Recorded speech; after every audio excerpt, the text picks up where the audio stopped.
they want to do some kind of story about you and me. They want to do a story about you and me talking about the success of the movies that we've made. And they've been really hitting me up like crazy. And I've been, I'm real weary about mainstream media, but they've been asking about you. They've been hitting me up. It's real weird. I'm surprised you haven't talked to them because they've hit me up a couple of times. So that's, I guess they think I'm you, which is really weird. They're probably going to think that I'm on the phone right now pretending to be all of you, or maybe you're pretending to be all three of us or whatever. So that happens. But no, brother, they have not contacted me. My email is on the website. So if they had contacted me, I would have gotten an email. Okay. So no, it's a little game they play. But look, we dropped tens of thousands of dollars in advertising in New York City for Race War. Yeah. My last documentary, we dropped a bunch of money. They didn't contact me then. They had since the summer of last year to contact me, and they didn't do it. So this is a part of that quarantine. They were checking to see if we were with her on the vine, and that didn't happen.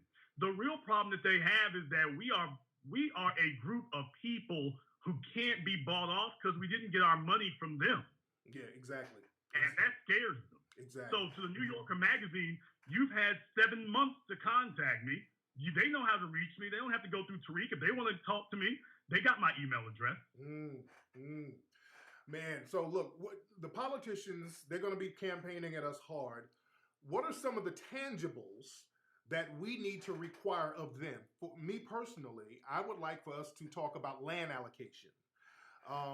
Also, I would like for them, we need to talk about some of those Indian treaties that's already in law. They've just not been enforced. Dr. Claude Anderson has been going back and forth to court about the treaties, like the Treaty of 1866, how some of these Native American tribes owe Black freedmen and their descendants some of the resources and some of the land. That's something that I think we should bring to the politicians.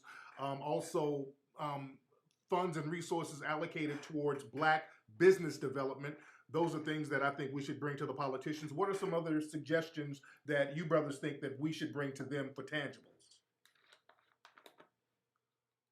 If I had my druthers, I would duplicate exactly what happened for those white boys who came back from World War II in the 1940s. If you're a white male who came back from the war, the U.S. government made sure that you had the GI Bill, you had free education. They made sure that you had a housing grant, not a housing loan. They made sure you had a housing grant. A lot of those bungalows out in California paid for by the U.S. government with housing grants. And they also made sure the Small Business Administration gave you a business grant, not a loan. So if you were a white boy coming back from World War II, you got a free education, free home, free business to start your business with. You got the skills that you needed, and you got the capital with which to start it. Look at how much time and effort gets freed up when you don't have to be taking your time to pay for education. You don't have to shovel all your money into a home. You don't have to try to squirrel away pennies for months and months and years on end to try to get a business off the ground. Look at how much time and effort and capital gets freed up when you got the government deciding to invent a middle class out of whole cloth. So as far as I'm concerned, that would be a good place to start. Absolutely. I like the land allocation idea is a very good one. Dr. Claude Anderson enforcing the Indian treaties is also a good one. The only problem I would have is we have a Supreme Court that every time we go to talk about the Constitution, they tell us it doesn't apply to us. And so that'd be my concern. And as far as suing them about it and taking them to court about it, as long as we don't have, Attorney Benjamin Crump or Monique Presley showing up, maybe we got a chance. But other than that, it depends on how it goes. If I had my ideas about it, we would have a TARP fund for Black people in America. For Black people who are descendants of slaves, we would have a TARP fund for us. They had a TARP program in the modern era where they spent literally trillions of dollars to bail out the banks and then turned around and told Black folk, ain't no money for you. They spent trillions of dollars for wars in Iraq and Afghanistan and Syria, and then tell Black folk, but no, we can't afford to do it for you. We're going to afford it for everything else except you. So first and foremost, you had the government get together and say, what do the banks need in order to be financially solidified? And they got that figured out in a matter of weeks. It didn't take years and decades of think tanks and careful studies and commissions and committees and policy papers. They were able to figure out and determine what they need to do to get the bank straight in a matter of weeks. You can do the same thing for Black people. When Professor True talks about the GI Bill, of the Marshall Plan in Japan, the bottom line is that's the kind of thing that we need in America as Black people, and we need a politician who will say that, and if not one who's going to get cold feet and talk about, well, if you do it for Black folks, why can't you do it for everybody? Because the rest of you were never slaves, and the rest of you are not subject to institutional racism, and the rest of you are not subject to mass incarceration. The rest of you have not been targeted in the past and in the present by the government. The rest of you are not targeted. We are. That's the reason why. When they start targeting you, we'll talk to you. But that would be a place where I would want to start with that. The next thing is there would need to be a Black amnesty out there in Los Angeles, near where you live. Illegals can't be taken out of their cars anymore for driving illegally or not having insurance. They can't impound the cars. So you as a Black person, if you don't have insurance, they'll impound your car. But the illegals, they won't impound theirs because it's a hardship. He's not even supposed to be in the country, and yet he's got more rights than you do. Absolutely. That's insanity. So don't sit up here and tell me you can do that for non-citizens. But when I say, you know what, I'll get a piece of that action, you then tell me, oh, no, you're asking too much. Everybody will never go along with it.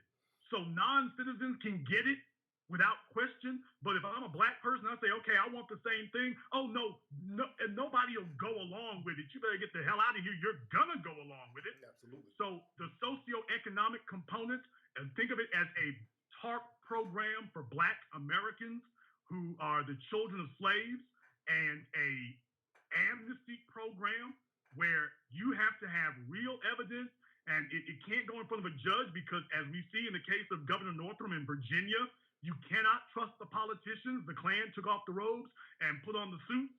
You can't trust the judges. You can't trust the politicians. You can't trust the prosecutors. We would have to have some alternate body elected by Black people if we're going to be judged by that, because we can't trust this system to do that. Absolutely. Brothers, man, great conversation, family. Professor Black Truth, where can people find you, brother?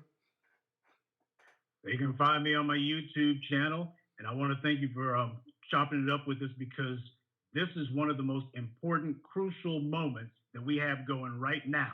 We stand at a tipping point. We stand at a point where we are about to break with the old order and start anew. For those of you who are not familiar with my YouTube channel, it's Prof Black HQ. That's Prof Black HQ. Also, you can find me on Twitter, Prof Black Truth. I post on Sundays and Thursday evenings. And my man, Jason Black, where can we find you, brother? You can find me on Facebook, Twitter, YouTube at The Black Authority. You can also find me near a white supremacist near you, giving them hell, or a Black coon somewhere around you, giving them everything they're supposed to get is what they're supposed to have. And I want to thank you for allowing us to be able to put this together tonight. A lot of people have been calling for this for a while. There's a couple of people I wish I could have gotten them involved in this as well. Yeah. But this is a historic watershed moment. People are going to remember this as the moment when the tide turned. Absolutely. Where the old Black media was officially put in its coffin, where the political parties have to rethink and recalculate everything about who they talk to and how they talk to us, where candidates are going to have to realize talking to the old reliable Negroes ain't going to get the job done. You come through, the path to the White House runs through the Black street or it goes nowhere. Absolutely. We are the Black media.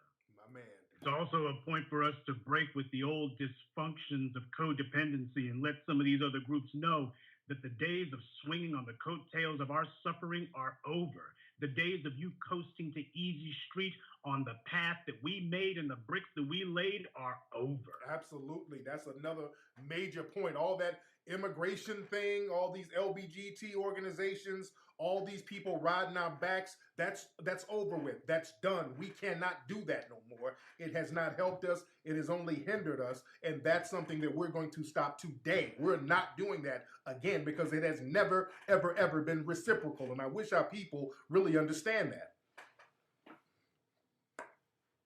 That's the reason for the new black media, the real black media. That's the reason for us. Afraid to say this.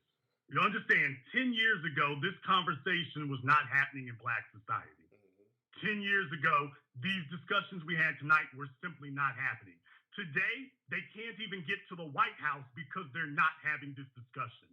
You better believe they're panicking. Absolutely. Things have changed. Absolutely. Man, thank you guys so much, fellas. Thank you. I really appreciate you. We're going to have to do this again. This is not the last time. We're going to get together and do it again, guys. Black first, brother. Thank you for having us. Much respect. Black first. All right. Man. Woo! Man. Boy, that was some good ass talk right there. Woo! Man. See, that's grown ass man talk right there. That's how that's how we all need to be rocking, just like that. You understand? All these other folks are going to have to hold their own nuts.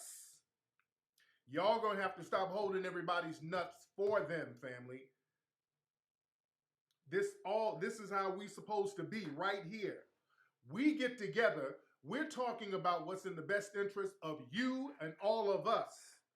Notice it ain't no, we all got to get together and love each other. We ain't nobody bucking their eyes. Fuck all that, man. This is power time. It's getting on code and talking about building up some power. Notice it wasn't all that old mumble mouth. We got to get a seat at the table. None of that. None of that vague BS right there. We're talking power. We're talking empowerment. Great conversation, family. See, that's the conversation you're not going to hear from Roland and the Boulay crew. You're not going to hear it from the Cory Booker and the Tom Joyner crew. You're not going to hear that type of talk. Because, see, the thing is, a lot of times when it comes to us talking about empowering each other, we don't want to offend white people. That's our problem. And let's be real. A lot of black folks, when it comes to empowering other black people and us as a group, our concern, well, damn it, the white folks going to be pissed off? I just don't want to make them mad now. You know, we trying to see if we don't want to mess up the butter biscuits. Dr. John Henry Clarke